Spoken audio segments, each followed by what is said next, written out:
What if one of the exercises you trusted most, the one you were told would protect your legs after 50, was quietly doing the opposite? What if the knee pain, instability, or fear you feel isn't because you're weak, isn't because you're aging badly, but because your body has been asked to move in a way it no longer needs? Stay with me, because today may change how you think about strength forever. The belief we all grew up with. For decades, we were told one simple rule: if you want strong legs, do squats. Doctors said it, trainers repeated it, magazines printed it, and most of us accepted it as truth.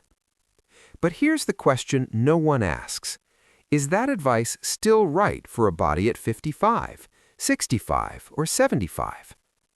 According to research often cited by Harvard Medical School, nearly 1 in 2 adults over 55 shows signs of knee degeneration or chronic knee pain. And biomechanical studies reveal something even more concerning. A deep squat can place 5 to 7 times your body weight through the knee joint. That means if you weigh 180 pounds, your knees may absorb over 900 pounds of pressure every single repetition. Now listen carefully. This doesn't mean squats are bad. They can be useful for younger bodies with perfect mobility.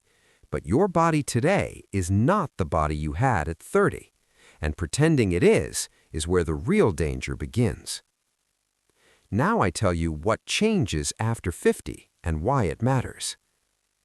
As we age, cartilage thins, joint lubrication decreases, reaction time slows, small stabilizing muscles quietly weaken.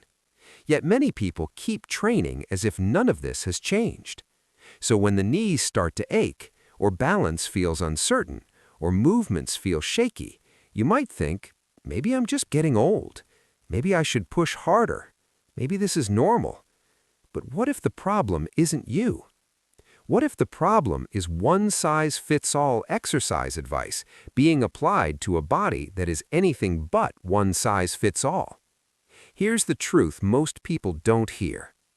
After 50, the biggest threats to independence are not lack of effort, lack of discipline, lack of motivation.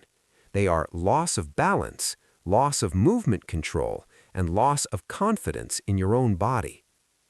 Major studies published in orthopedic and public health journals show that falls and mobility loss are driven more by poor balance and weak stabilizers than by lack of strength.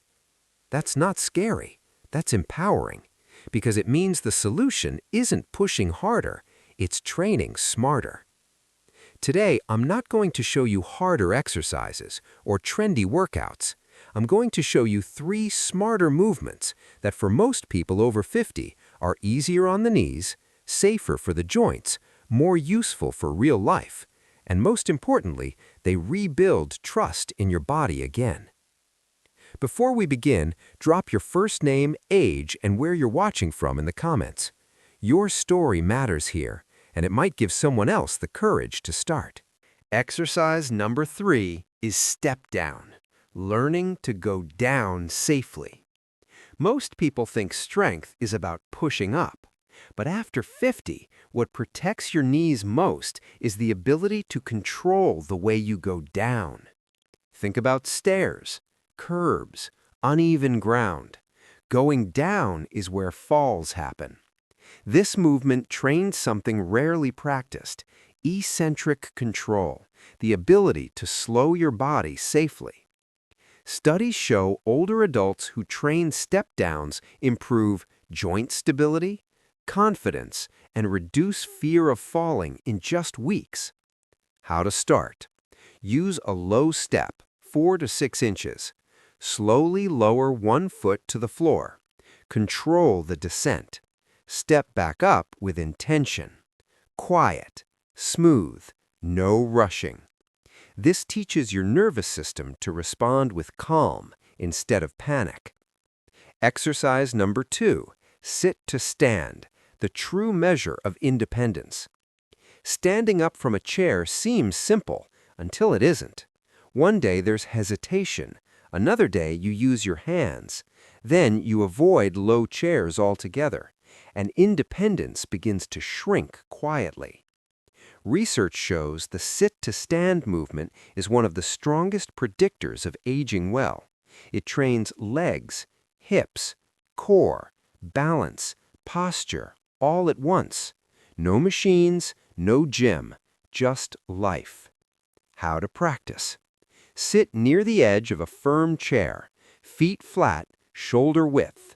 Lean slightly forward, stand up slowly, sit down with control. Each repetition says, I still trust my body, and that trust changes everything.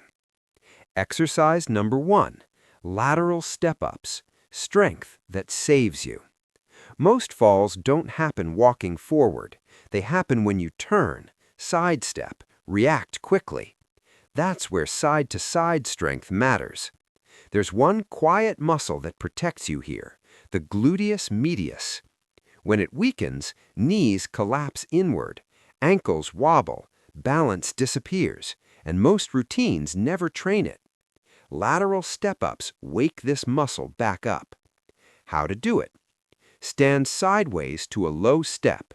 Step up through the heel. Pause. Step down with control. Slow, steady, intentional.